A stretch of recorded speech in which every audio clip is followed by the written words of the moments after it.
Uncle हमारा तो MD cat अभी होने वाला था 18 डेट को, तो वो अब चेंज कर दिया है। उन्होंने कहा है कि अब नेशनल एमडी कैट होगा। तो फिर हम तो सिंध बोर्ड के हैं, तो उन्होंने कहा नेशनल मतलब ऑल ओवर पाकिस्तान में एक ही एमडी कैट होगा। तो वो तब फेडरल बोर्ड से भी होगा और बाकी बोर्ड से भी होगा। तो इसके हमें बारे में कुछ बताइए।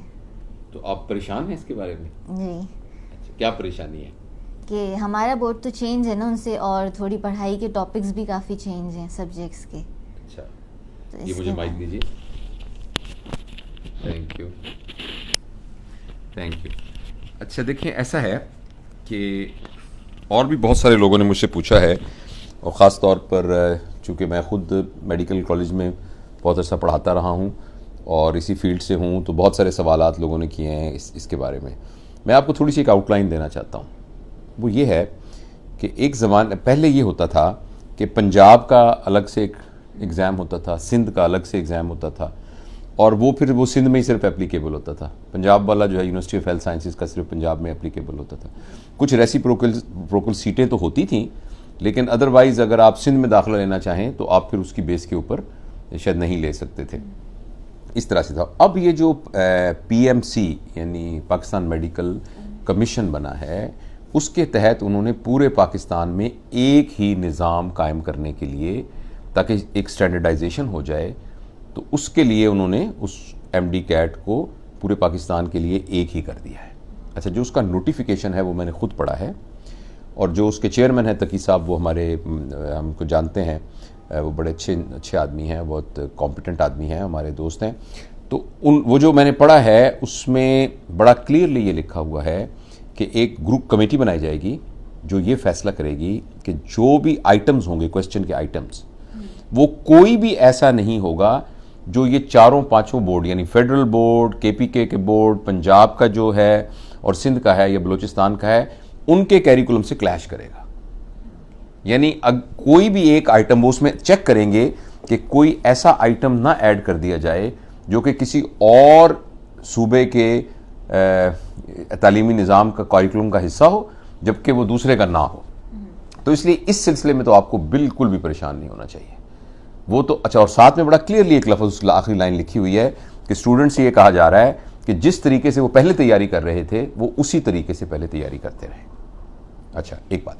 अच्छा, दूसरा बेटा जो बात समझने की है कि ये एक कॉम्पिटिशन का एग्ज़ाम है ना, कॉम्पिटिटिव एग्ज़ाम है।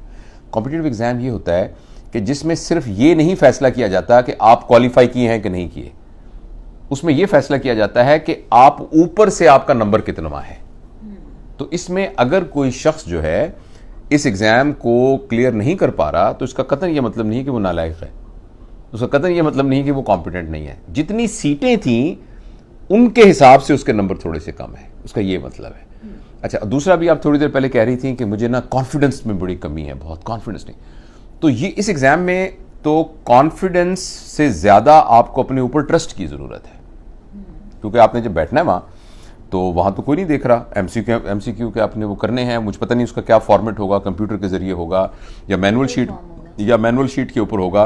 बहरहाल जैसे भी हो, वो आपने अपने नॉलेज को वहाँ उसके ऊपर उस पर ट्रांसफ़र करना है। तो उसमें कॉन्फिडेंस, या तो आपने किसी के साथ कोई डायलॉग करना हो, किसी के साथ आपका कोई वाइवा हो रहा हो, या आपने एक पब्लिक स्पीच करनी हो किसी किस्म की, तो फिर तो आप कहें ना कि मुझे कॉन्फिडेंस नहीं है। तो इसमें तो आप आराम से अपने कैजुअल कपड़ों में जाइएगा, रिलैक्स होकर जाइएगा और जाके लेकिन अपने ऊपर ट्रस्ट होना चाहिए। और आपको देखिए ना, अपने दोस्त, आपने अच्छे से नंबर लिए हैं एफएससी में, और जो लोग इसमें अपीयर हो रहे होंगे वो सारे मिनिमम 65% से तो ज़्यादा ही नंबर लिए होंगे, और कुछ होंगे जो बहुत ज़्यादा नंबर लिए होंगे। लेकिन इनमें से कोई भी बच्चा ऐसा नहीं होगा जिसको हम कहें कि ये नालायक बच्चा है या इनकॉम्पिटेंट बच्चा है। तो बच्चे तो सारे हैं, तो आपको अपने ऊपर एक कंप्लीट ट्रस्ट होना चाहिए। जैसे मैंने आपको मिसाल दी थी कि एक केटू पहाड़ है, उसके ऊपर चढ़ना है आपने, अब आप चढ़ रहे हैं, अब आपका सारा इक्विपमेंट मौजूद है, आपके पास सारी एनर्जी मौजूद है, बस आपने चढ़ना है ऊपर। ठीक है, रास्ते में कुछ हालात ऐसे हो सकते हैं, लेकिन बस उसी की तरफ तवज्जो रखिए आप। अच्छा, दूसरा भी ये बात याद रखिए कि जैसे पंजाब का मुझे मालूम है कि 89,000 लोग अप्लाई करते थे, तो उसमें से 3,500 जो है वो सरकारी मेडिकल कॉलेज के लिए सिलेक्ट होते थे। अब ऑब्वियसली जो बाकी सारे लोग हैं वो नहीं सिलेक्ट हुए, और वो ये समझेंगे कि भाई या तो सिस्टम में ख़राबी है, या वो ये समझेंगे कि मैं इनकॉम्पिटेंट हूँ। तो ज़िंदगी में तो ऐसे ही होता है ना, जैसे अब आपने बस में बैठना है, अब जैसे आप बस की टिकट लें तो पता लगा 40 सीटें थी, तो पहले 40 सीटें कोई और ले चुका है, तो अब आपका 41वां नंबर था, तो इसलिए आप उस बस में नहीं जा सकते, तो आपको दूसरी बस का इंतजार करना पड़ेगा या कोई और ट्रांसपोर्ट का जरिया करना पड़ेगा। इसी तरीके से अगर आपका प्राइवेट मेडिकल, सरकारी मेडिकल कॉलेज में नहीं होता, तो फिर आपके पास चॉइस है कि आप प्राइवेट मेडिकल कॉलेज में अप्लाई कर सकते हैं, ठीक है। उसमें मुझे मालूम नहीं है, लेकिन मेरा ख्याल है कि आप सर्च करेंगे ना तो आपको डेफिनेटली पाकिस्तान के अंदर इस तरह के कोई ना कोई कंपनीज मिल जाएंगी कि जो कि स्टूडेंट्स को इंश्योर्ड करती हैं और स्टूडेंट को कर्जे देती हैं कि जिसके जो अफोर्ड ना कर सकता हो, जो कि बहुत ही कम इंस्टॉलमेंट के अंदर करने पड़ते हैं। और अगर ऐसा नहीं है तो अगर कोई हुकूमत के लोग सुन रहे हैं तो हमारे मुल्क में चूंकि बच्चे टैलेंटेड हैं, वो बनना चाहते हैं डॉक्टर, लेकिन किसी वजह से उनका पब्लिक मेडिकल कॉलेज में नहीं होता और वो प्राइवेट को अफोर्ड नहीं करते, तो कुछ के तो वालिदैन पैसे दे सकते हैं, और जो अफोर्ड नहीं करते उन बच्चों के लिए कुछ सिस्टम होना चाहिए। भले वो अपने डॉक्टर बनने के 15 साल तक वो कर्जा उतारते रहें, लेकिन कोई ना कोई ऐसा सिस्टम होना चाहिए कि पैसे के ना होने की वजह से वो बच्चा जो है वो डॉक्टर बनने से ना रहे।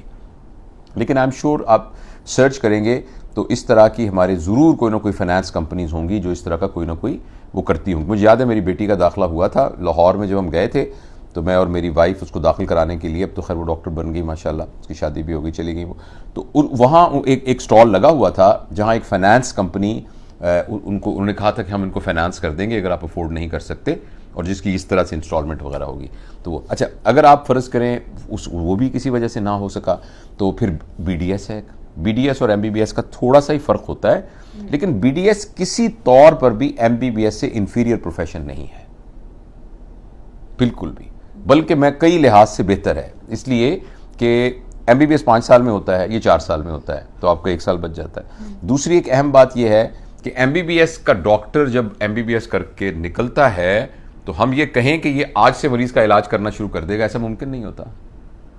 जबकि BDS का जो है, उनकी ट्रेनिंग का सिस्टम इस किस्म का है कि वो इमीडिएटली करने के बाद जो बेसिक डेंटिस्ट्री है उसको वो प्रैक्टिस कर सकता है। अच्छा, और लड़कियों की बड़ा ज़बरदस्त है क्योंकि इमरजेंसीज बहुत कम होती हैं ना होने के बराबर। अगर आप ऑपरेटिव डेंटिस्ट्री में नहीं है, ट्रॉमा में नहीं है, और आपने ये जो टेढ़े मेढ़े दांत ठीक करने हैं और जो दांतों का वो जो और कोई केरीज वगैरह का इलाज करना है और उनके डेंचर्स वगैरह लगाने, तो वो तो एमरजेंसी तो होती नहीं है। तो ख़वातीन अपने घर को भी लुक आफ्टर कर सकती हैं और साथ अपनी वो भी कर सकती हैं। इसके बाद फार्मेसी है।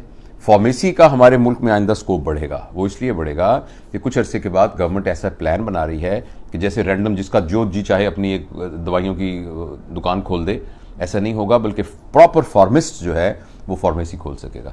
तो जो फार्मिस्ट है ये तो बड़ा ज़बरदस्त बिजनेस पोटेंशियल है। अगर हॉस्पिटल में जॉब भी होती है, मगर अगर आप अपनी एक फार्मेसी खोल लें तो it's a very profitable business, ठीक है ना, और बड़ा क्लीन बिजनेस है और आप लोगों की बड़ी खिदमत करते हैं।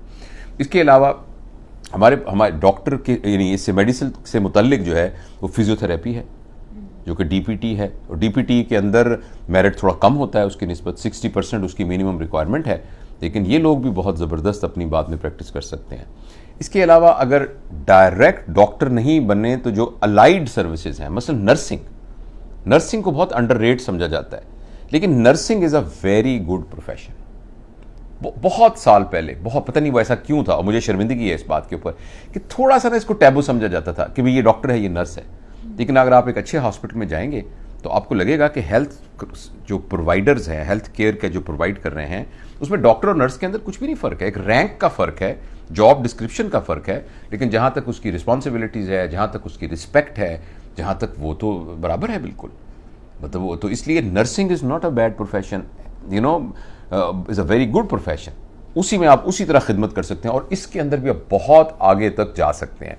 नर्सिंग में आप पोस्ट ग्रेजुएशन कर सकते हैं और इसके अंदर फिर आप स्पेशलाइजेशन कर सकते हैं, आप ICU की नर्स बन सकती हैं, आप इसी तरीके से और ऑपरेशन थिएटर की स्क्रब नर्स बन सकती हैं, और इसी तरीके से एनेस्थीसिया नर्स बन सकती हैं, और उनके अंदर पोस्ट ग्रेजुएशंस हैं जिनमें आप PhD तक जा सकते हैं। और वैसे आप देखें, एक डॉक्टर जो है वो किसी और यूरोपियन मुल्क में जाना चाहे, अमेरिका वगैरह में जाना चाहे, तो उसके लिए तो रजिस्ट्रेशन प्रोसेस काफ़ी मुश्किल है, लेकिन नर्स जो है वो बहुत जल्दी, उसकी पूरी दुनिया में कमी है। तो नर्सिंग प्रोफेशन उसको भी आप अंडररेट ना करें बिल्कुल। और अगर आपको डॉक्टर बनने का शौक था तो आप अभी भी अस्पताल में काम कर रहे हैं, अभी भी आप मरीजों की खिदमत करते हैं। हमारे साथ कुछ नर्सें काम करती हैं, मैंने ये देखा है कि हमारे हाउस जॉबिंग जो हैं उनसे बेहतर उनका क्लिनिकल अंडरस्टैंडिंग होती है, तो आप उसी तरीके से परफॉर्म कर सकती हैं। और अब तो खैर मुझे यहाँ का पता नहीं, यहाँ भी होगा ऐसा, पंजाब में तो नर्सों की तनख्वाहें भी काफ़ी ज़्यादा हैं और उनको जॉब गारंटी होती है। और अगर किसी पंजाब में मुझे मालूम है, अगर आप किसी सरकारी नर्सिंग स्कूल में आपको दाखिला मिल जाए तो डे 1 से आपका स्टाइपेंड भी शुरू हो जाता है। इनफैक्ट आप वालदैन के पैसे पर नहीं पड़, ना सिर्फ ये कि आपने फीस नहीं देनी बल्कि you get stipend as well. तो ये भी एक फील्ड है। तो ये सारे ऑप्शन है। इसके अलावा जो मेडिकल टेक्नोलॉजीज़ हैं, जैसे रेडियोलॉजी डिपार्टमेंट के टेक्नीशियंस हैं और लेबोरेटरी जिसे कहते हैं साइंसेज हैं, इसके अलावा ऑप्टोमेट्री है, न्यूट्रिशनिस्ट हैं, हाँ ये ज़बरदस्त फील्ड हैं, तो इन सब में जा सकती हैं। तो इसलिए मैं आई एम श्योर कि ये बच्चे जो जब इसका टाइटल होगा MD कैट तो बहुत सारे लोग इसको देखेंगे। तो मैं ये उनसे ये कहना चाहता हूँ, हमारे अपने भी अजीज़ों के बच्चे बहुत सारे इम्तिहान दे रहे हैं, वो कहते हैं हमारे लिए दुआ करें। एक तो उसको ज़िंदगी मौत का मसला मत बनाइएगा। देखें ये जो हम ये सब कुछ करते हैं ना, ये हमारी ज़िंदगी का छोटा सा एस्पेक्ट है कि हमने रोज़गार कमाने के लिए कुछ ना कुछ करना है। तो रोज़गार तो आप देखिए ना, एक वो जो चूंटी है, एक चूंटी भी शाम को अपना रोज़गार इकट्ठा करके घर चली जाती है। चूंटी को आप देखिए ना, है ना, उसके पता नहीं 1 न्यूरॉन 2 न्यूरॉन कितने न्यूरॉन होते होंगे। तो इंसान को तो अल्लाह ने इतना बड़ा ब्रेन दिया है, तो उसको तो भूखा तो नहीं वो मरेगा, कुछ ना कुछ अपना कर ही लेगा। और जहाँ तक ये चाहता है कि जी वो रिस्पेक्टेबल प्रोफेशन है, और ये भी हमारे दिमाग के अंदर ही सिर्फ एक हमारे समाई हुई बात है। रिस्पेक्ट तो काम की होती है।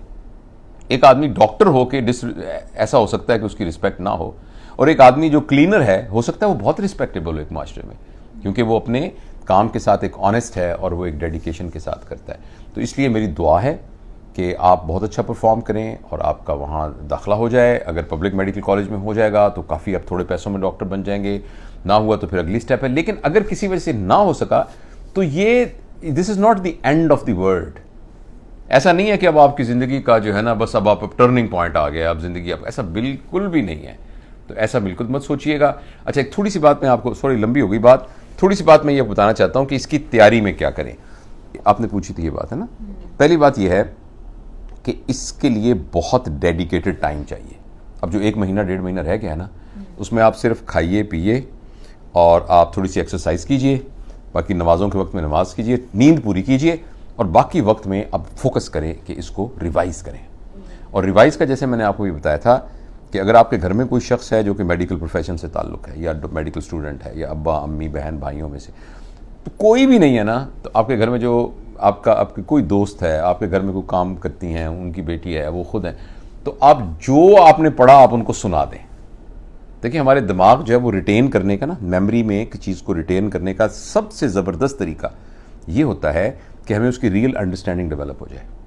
अगर आपने फ़र्ज़ करें एक चैप्टर पढ़ा है, पता नहीं क्या फिज़िक्स में मसलन क्या पढ़ा, आज क्या पढ़ा, मोशन इन वन डायमेंशन पढ़ा। चले, मोशन इन वन डायमेंशन। अच्छा, अब आपने ये पढ़ा, एक तो ये किसका आप रट्टा लगा लें, मोशन इज वन डायमेंशन, इस तरह करके आप रट्टा लगा लें, एक तो ये तरीका है। अच्छा, अगर वो 15 मिनट बाद मैं आपसे पूछ लूँ तो हो सकता है आप रिप्रोड्यूस कर सकें उसको। एक इसका तरीका है कि आप इसकी अंडरस्टैंडिंग डेवलप कर लें। जब आपको समझ में आ जाए तो जब सवाल पूछा जाएगा तो आप उस रट्टे की मेमोरी से नहीं उसको जवाब देंगी, बल्कि आप अपनी अंडरस्टैंडिंग से जवाब देंगे। इस कमरे के बारे में आपको अंडरस्टैंडिंग हो जाए ना, कोई चीज़ कहाँ पड़ी है, क्या चीज़ पड़ी है, क्या चीज़ पड़ी। आपको चाहे ये पता रहो कि 5 फुट 6 फुट के ऊपर एक टेबल पड़ा है, उसके ऊपर एक टेबल लैंप पड़ा हुआ है, साथ एक घड़ी है, घड़ी के साथ टीवी लगा हुआ है, टीवी के साथ एक टेबल पड़ा है, वहाँ जूती पड़ी हुई है अंकल की, वहाँ एक टेबल पड़ा। अगर आप इस तरह करके करेंगी तो फिर कहेंगे हाँ कमरे में क्या पड़ा है, तो आप यूँ कहेंगे कमरे में ये पड़ा है, कमरे में ये पड़ा है। और एक तरीका ये कि आपने अच्छी तरह देखा और देख के आपने पूरी चीज़ों को समझ लिया। अब आपसे पूछेंगे तो आप अपनी समझ से जवाब दे देंगी। उस समझ को डेवलप करने का जो गुर है वो ये है कि क्या आप किसी और को समझा सकती हैं। लिहाजा अगर आपने मोशन इन वन डायमेंशन आज पढ़ा है तो आज वो किसी और को समझा दीजिए कि देखें, आइए मामा के पास चले जाएं, बाबा के पास चले जाएं, भाइयों के पास। मैं आपको ये बताती हूँ कि मोशन इन वन डायमेंशन क्या है। सुनिए मेरी बात, देखें मोशन ये है, यूँ उसको समझा दें। अगर आपने उनको समझा दिया, ये इस बात की गारंटी है कि आपकी अंडरस्टैंडिंग उसके बारे में डेवलप हो गई। तो जितने बच्चे MD कैट का इम्तिहान दे रहे हैं, इस मेरी सारी जो मैंने बातें की सब भूल जाइएगा, बेशक ये बात याद रखिएगा। आज से ऑनवर्ड आपने जो कुछ पढ़ा है वो आपने किसी और को आज की आज समझाना है। और आप अगले किस तारीख को इम्तिहान है, वो जो फेडरल वाला, वो जो पूरा पीएमसी वाला? वीक ऑफ नवंबर बोला है। कौन सा नवंबर? सेकंड वीक ऑफ तो सेकंड वीक ऑफ नवंबर तक आपके पास इतना टाइम है कि आप तमाम सब्जेक्ट्स जो हैं वो किसी जो आप पढ़ रहे हैं वो किसी और को समझा दें, और अगर आपने वो समझा दिया, इट्स अ गारंटी कि वो आपको समझ में आ गया, और फिर आप जब उसको रिप्रोड्यूस करेंगे तो आप बहुत ही अच्छा सा महसूस करेंगे। इस दौरान में अपनी नींद पूरी कीजिए, अपनी डाइट का ख्याल रखिए, अपनी एक्सरसाइज, इन चीज़ों को बहुत अहमियत दीजिएगा। इम्तिहान की तैयारी के दौरान अगर आपका माइंड काम ना हो, क्वाइट ना हो, और आप फ्रस्ट्रेशन में हो, स्ट्रेस में हो, तो आप at the time of delivery आप डिलीवर नहीं कर सकते प्रॉपर तरीके से। लिहाजा your sleep should be very nice, comfortable sleep. जो डिस्ट्रैक्शंस हैं उनसे आप हट जाइए उतनी देर के लिए। खासतौर पर ये मोबाइल अपने पास रखकर बिल्कुल ना कीजिए, और इस तरीके से, और ये जो इस तरह व्हाट्सएप आ रहा है, फेसबुक आ रहा है, इसको मत कीजिए। आप अपना फोकस करके ना वो कीजिए, और बस जितना टाइम पे करना है। डाइट का अपना पूरा ख्याल रखिए, हेल्दी डाइट खाइए, ये बहुत ज़्यादा जंक फूड बिल्कुल ना खाइए कि रात को सारी रात पढ़ते रहें और फिर ऑर्डर दे दे के वो मंगवाते रहें। हेल्दी जो यानी फ्रूट्स खाएं, वेजिटेबल्स खाएं, हेल्दी फूड खाएं, और नींद पूरी करें, और फिजिकल एक्सरसाइज ज़रूर करें। थोड़ा सा टेबल टेनिस खेल लें, थोड़ी सी वॉक कर लें, थोड़ा सा चल लें, और बाकी वो जो मैंने कहा है वो करें। तो मेरी दुआएं हैं, अल्लाह ताला आपको कामयाब करे। ठीक है, समझ में आ गई बात? कुछ और पूछना? चले, ठीक है, क्लिक इट।